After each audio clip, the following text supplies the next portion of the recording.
આજે આપણે મેથી અને બટેટાનું ડ્રાય સબ્જી બનાવીએ જે ખાવામાં બેઝિક મસાલા સાથે બનતી હોય છે પણ ખાવામાં ખૂબ જ ટેસ્ટી હોય છે। તેના ફટાફટ આપણે ઇન્ગ્રેડિયન્ટ જોઈ લઈએ।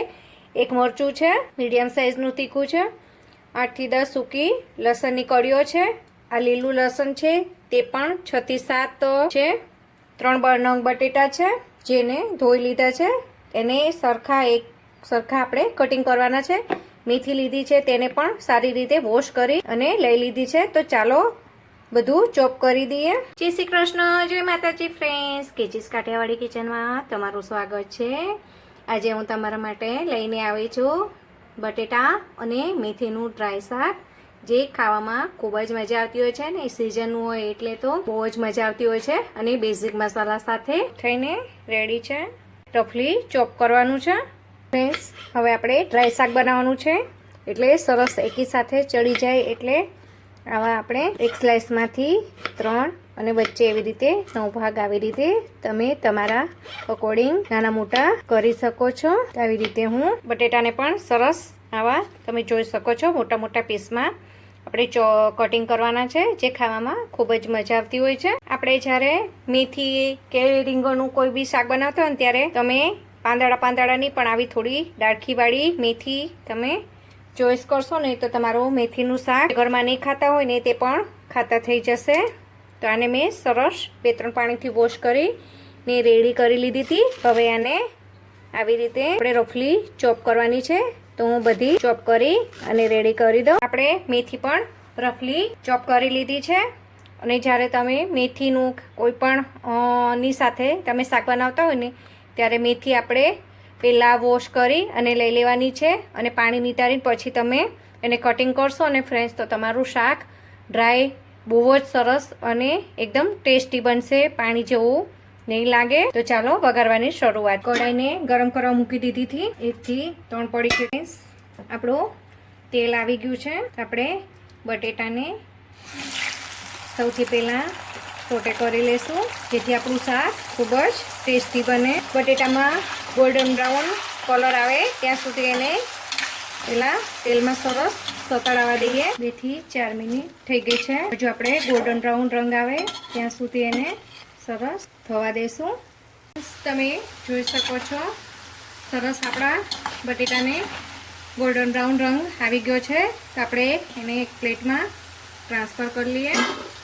અને તમારે આ પ્રોસેસ કરવી હોય તો તમે સ્ટીલની જગ્યાએ મેં સ્ટીલની લીધી છે, તો આવી રીતે થોડા નવા બટેટા છે એટલે ચોંટશે, પણ તમે તમારી પાસે લોખંડની કઢાઈ હોય તો તમે તેનો ઉપયોગ કરશો તો સરસ બટેટા હાઈ ફ્લેમ પર જ એને કરવાના, એટલે તમારા બટેટા ગોલ્ડન બ્રાઉન સરસ તળાઈને જે આપણે તેલ બચ્યું હતું તે છે એટલું જ લીધું છે।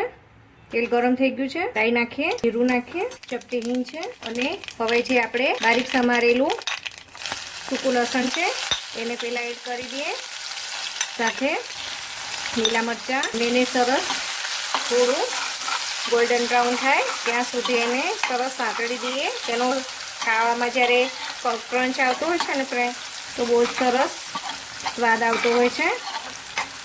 તો એને સરસ ધીમી આંચ પર સતળાવા દઈએ, એટલી સરસ સુગંધ આવે છે અને સિમ્પલ અને સોબર મસાલામાં બનતું શાક છે। ડેલી મસાલાનો ઉપયોગ કરીને પણ સિઝનની મેથી હોય છે એટલે ખાવાની ફ્રેન્ડ્સ એટલી મજા આવતી હોય છે ને।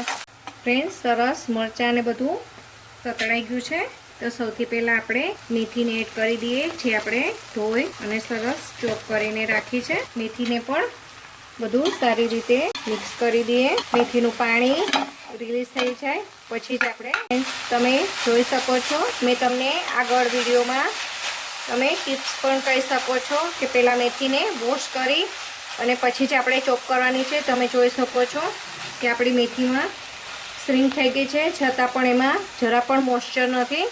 તો હવે આપણે જે બટેટા ફ્રાય કરીને રાખ્યા હતા તે એડ કરી દઈએ, બંનેને સારી રીતે બધું મિક્સ કરી દઈએ।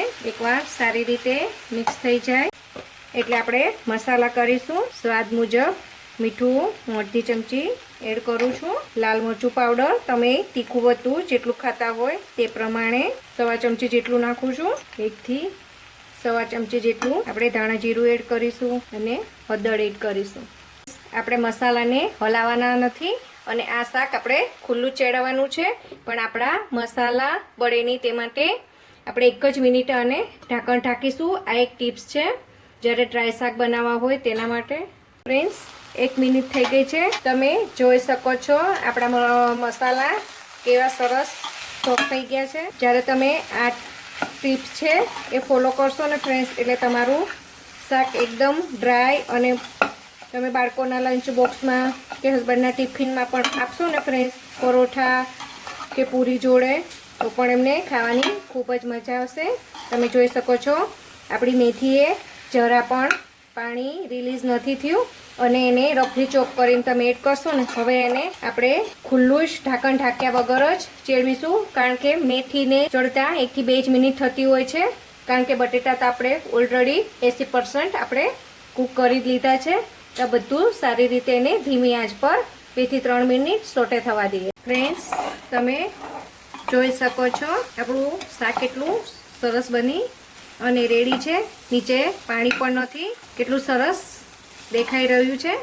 તમને હું નજીકથી પણ બતાવું. તો તૈયાર છે આપણું ડ્રાય મેથી બટેટાનું શાક. તો તૈયાર છે ફ્રેન્ડ્સ આપણું મેથી બટેટાનું ડ્રાય